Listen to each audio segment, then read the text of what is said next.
1장 21절에서 25절까지 말씀입니다. 신약 성경, 제가 가진 성경으로는 신약 240페이지입니다. 로마서 1장 21절에서 25절까지를 제가 봉독해 드리겠습니다. 하나님을 알되 하나님을 영화롭게도 아니하며 감사한지도 아니하고 오히려 그 생각이 허망해지며 미련한 마음이 어두워졌나니 스스로 지혜 있다 하나 어리석게 되어 썩어지지 아니하는 하나님의 영광을 썩어질 사람과 새와 짐승과 기어다니는 동물의 모양 우상으로 바꾸었느니라.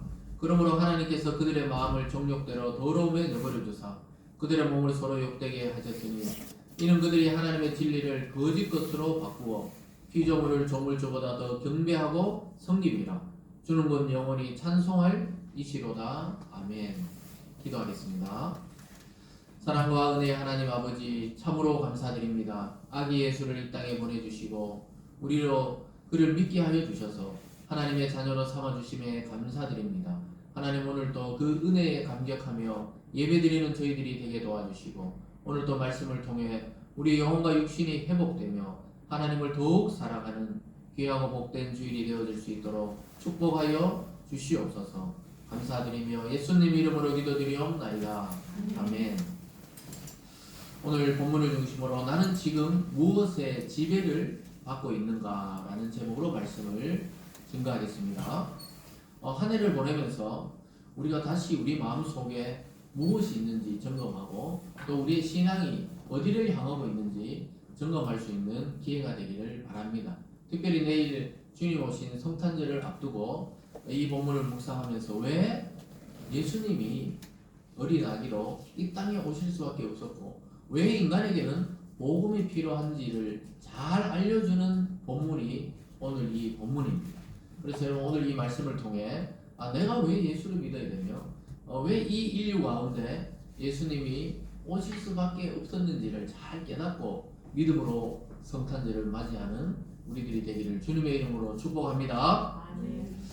오늘 첫 번째로 보면요, 오늘은 이 본문의 내용을 일일이 해석하기보다는 전체적으로 우리가 1장, 2장을 이제 다 살펴봤거든요. 로마서의 상당히 우리 초신자들은 어렵고 난해하고 또 그리고 한 번 들어가지고는 이해하기 힘든 성경이 사실은 이 로마서입니다. 그래서 1, 2장을 전체적으로 보면서 좀 마무리하면서 과연 우리는 나는 지금 누구의 통치와 지배를 받고 있는가? 내 영혼과 내 마음은 정말 하나님의 지배와 말씀의 통치를 받고 있는가? 아니면 이 세상에 어떤 그 물질이나 명예나 인기나 아니면 뭐 자기가 생각하는 다른 것에 지배를 받고 있는지 우리가 성탄의 즈음에서 한번 묵상해 보기를 바랍니다. 그래서 오늘 첫 번째로 요즘 하루 중에 여러분이 가장 많이 생각하는 문제는 무엇인지 오늘 질문하면서 시작하겠습니다. 그래서 그걸 우리는 지배적인 생각이다 이렇게 말할 수도 있습니다. 지배적인 생각이다. 그러니까 내 마음을 지배하고 있는 게 뭐냐는 것이죠. 뭐 건강을 잃어버린 사람들 늘 건강을 회복하기 위해서 건강 어떻게 보면 하나님보다 그걸 더 생각할 수도 있는 거죠. 그것이 바로 우리가 지배하고 있는 생각들입니다. 또 돈을 벌어야 되겠다 이런 사람들은, 사업하는 분들은 어떻게 하면 경제를 창출하고 어떻게 돈이 되는 일들을 할까. 그러니까 머릿속에 돈이 왔다 갔다 하는 거예요. 하나님이 말씀이 왔다 갔다 하는 게 아니고 돈이 나를 지배하고 있는 그런 지금 형태라고 볼 수가 있겠죠. 또 뭐 공부를 해야 되고 또 대학을 가야 된다거나 취업을 해야 되거나 공부를 하는 분들은 그 학업이 굉장히 자기의 또 인생을 지배하는 주된 관심사가 될 것입니다. 또 사랑에 빠진 사람들은 사랑하는 남자, 사랑하는 여자, 자기 그것이 하나님보다 더 깊이 자기를 지배하고 있을 수도 있습니다. 그리고 뭐 결혼을 앞두고 있는 분들은 결혼에 대해서, 또 친구 관계나 또는 뭐 한참 예민한 청소년들은 또 외모에 대해서 막 늘 거울을 보면서 눈이 작다, 눈이 크다, 얼굴을 왜 이렇게 생겼냐. 지금 남의 말이 하는 게 아니고 우리 집 딸이 그렇더라고. 맨날 거울 보면서 왜 난 눈은 왜 이렇게 생겼냐, 내 얼굴에 뭐가 이렇게 여드름이 나냐, 누구 닮아서 그러냐. 누구를 닮았겠어요? 엄마 아니면 아빠를 닮았겠죠. 그러니까 그 한참 예민한 거에서는 그런 걸 자꾸 생각하는 거예요. 막 아침마다 큐티 해라, 책 봐라 이렇게 해도 하기는 하지만 주도적으로 지배하는 생각이 나 얼굴이 왜 이렇게 생겼을까, 또 그리고 얼굴에 왜 이렇게 뭐가 날까, 뭐 이런 생각을 하죠. 그리고 직장에 다니고 뭐 영업을 하는 분들 오늘 누구를 만나나 또 뭘 해야 되는가 막 계속 이렇게 매일마다 이러는데 그게 전부 지배적인 생각이다 이 말이죠. 그래서 우리가 좀 생각을 해봐야 돼요. 우리가 성탄절이 왜 기쁜지, 왜 주님이 우리를 위해서 왔는지, 또 하나님이 나의 정말 영혼의 아버지로서 내가 평안을 누리고 그 말씀에 따라 살아가고 있는지, 아니면 제가 방금 말씀드린 건강이다, 돈이다, 외모다, 학벌이다, 친구 관계다, 아니면 결혼의 문제, 아니면 뭐 어떤 그런 자기 희망 상황 이런 것이 자기를 계속 지배하고 있다면 뭔가 우리 그리스도인으로서 문제가 있는 거예요.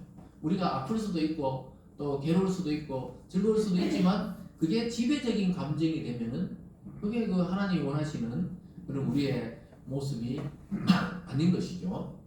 그래서 하루 종일 여러분들이 무슨 생각을 제일 많이 하는지 그게 바로 자기의 신입니다. 아주 놀랍게도 하나님이 자기를 지배하는 게 아니고 자기가 가장 많이 생각하는 것이 자기의 신이란 말이에요. 그게 성경적인 용어는 우상입니다. 거기에 지배를 받고 있는 거예요. 건강을 늘 생각하는 사람은 건강에 지배를 받는 거예요. 조금만 아프면 막 병원 쫓아가고, 조금만 아프면 막 진단을 받고, 조금만 이게 전부 어떻게 보면은 중요한 문제지만 그게 제일 우선순위가 될 때는 거기에 따라서 자기가 막 지배를 받는 것입니다. 뭐 그런 것이죠. 그래서 우리가 모든 것을 지나치지 말라. 성경에도 모든 것을 이 규모에 맞게 해라, 질서에 맞게 해라 이런 게 거기에 해당되는 거예요. 너무 지나치게 돈에 집착하고, 지나치게 건강에 집착하고, 지나치게 자기 하는 일에 집착하면은 하나님은 자꾸 곁다리로 가는 거예요. 하나님 말씀은 곁다리고 자기가 하는 일이 신이 돼버리는 것이죠. 그래서 내가 믿는 복음의 내용과 내가 살아가는 지금 삶의 방식이 지금 어떤 일을 잘 비교해서 우리는 복음적으로 하나님 말씀을 따라서 삶을 선택할 때 마지막에 후회가 없는 삶을 살게 된다고 성경은 말씀하고 있습니다. 여러분이 주일마다 이렇게 예배를 드리고 또 매일 성경을 읽고 있지만 주님이 주인 되지 못하는 시간이 더 많다는 사실을 우리는 깨닫게 됩니다. 때로는 드라마가 우리를 지배하고, 때로는 이 막 어떤 세계적인 뉴스라든가 우리나라의 어떤 그런 뉴스를 보면서 막 우리 감정이 막 거기에 막 몰입되기도 하고, 이런 시간들은 사실은 주님이 주인 되지 못하고 내가 지금 바라보고 있는 그 무엇이 주인이 자리를 대신하고 있는 것입니다. 그래서 주님이 주인 되지 못하면은 어떻게 보면은 이 속고 사는 거예요. 내 경험과 내 주위의 평가들에 의해서 우리 인생이 자꾸 좌우된다고 생각하니까 말씀대로 살지 않고 자꾸 주위의 평가를 중요시 여기고 주위의 눈을 바라보면서 살아가게 되는데요. 그렇게 되면 나중에 인생이 허무하고 남는 게 없다고 말하고 있습니다. 그래서 우리의 상황보다 훨씬 크신 하나님의 계획을 바라볼 수 있는 우리 성도들 되시길 주님의 이름으로 축원합니다. 여러분이 생각하는 것, 우리 자신이 생각하는 것보다 하나님은 여러분을 향한 계획이 더 크다니까요. 더 넓은 계획을 가지고 계세요. 더 위대한 계획을 가지고 계시고 또 여러분의 영원한 계획을 하나님은 가지고 계세요. 근데 우리는 매일매일 닥치는 그 작은 일들에 자꾸 이 지배를 당하려고 하는데 그걸 떨쳐버려요. 그걸 자꾸 쳐내야 됩니다. 그래서 우리의 믿음의 영역은 굉장히 피부에 와닿지 않기 때문에 어렵지요. 우리가 하나님을 본 적도 없고 하나님의 세계에 막 영혼의 세계에 들어가 본 적도 없기 때문에 오히려 현실적인 문제에 집착할 때가 더 많은데 성경은 거기서 좀 벗어나라고 해요. 좀 벗어나라고 이야기하고 있습니다. 그래서 우리가 믿는 이 복음의 실제이신 그리스도를 제대로 이해한다는 것은 거의 사실은 불가능합니다. 우리가 예수님을 이해한다. 예수님을 3년 반이나 따랐던 제자들도 오해하는데 우리는 예수님 직접 만나가 가르침을 받지도 않았고 그냥 성탄절이 2000년 전에 그냥 10월 25일도 정확한 날짜는 아니잖아요. 그냥 합의해서 그냥 이때쯤에 태어나셨을 것이다 해서 10월 25일을 딱 정해놓은 거지. 그렇기 때문에 우리는 굉장히 먼 이야기 같아요. 2000년 전에 예수께서 베들레헴 말고에 나셨다. 무슨 동화 같은 이야기처럼 자꾸 느껴질 때가 많잖아요. 그런데 이 거풀을 한 거풀 벗겨가지고 그 속으로 들어가야 됩니다. 이 성경을 통해서 들어가서 오늘 현실에서 내 곁에 계시는 주님을 발견해야 돼요. 그 주님은 다시 오시겠다 그랬지만 성령을 통해 우리 속에는 이미 와 계시다는 사실을 깨달으시기를 바랍니다. 그래서 우리는 자꾸 세상의 수많은 가치들의 지배를 당할 때가 많아요. 목회를 해봐도 그렇습니다. 이 방향으로 가야 되나 저 방향으로 가야 되나 이 자꾸 헛갈릴 때가 있단 말이에요.